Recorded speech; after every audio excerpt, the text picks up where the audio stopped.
So mga kagrisan po, magandang araw po sa ating lahat. So ayun po, nagpalayo po ako ngayon ng aking mga manok. So ayun po, meaning, so bakante po yung ating mga kulong at yung mga cages. Kaya ang gagawin ko po ay magdi-disinfect ako. Siyempre ang gamit po nating disinfectant ay ito po ang lagi natin ginagamit.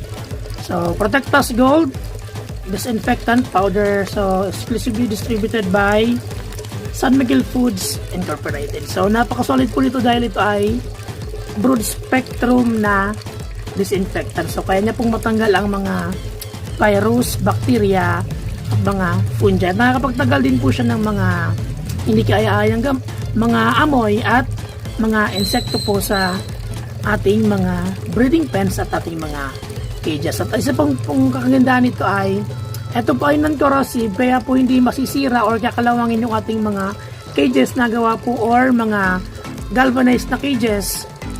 At ito po ay non-toxic. So hindi po, kahit nasa paligid po ng mga alaga natin, so hindi po malalason yung ating mga alaga. At ito po ay syempre environmental friendly at biodegradable.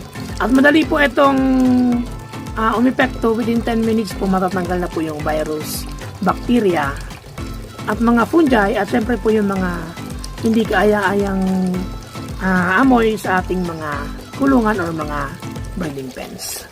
So ayun po, order na po kayo ng Protectus Gold. Ilagay ko po yung link sa baba.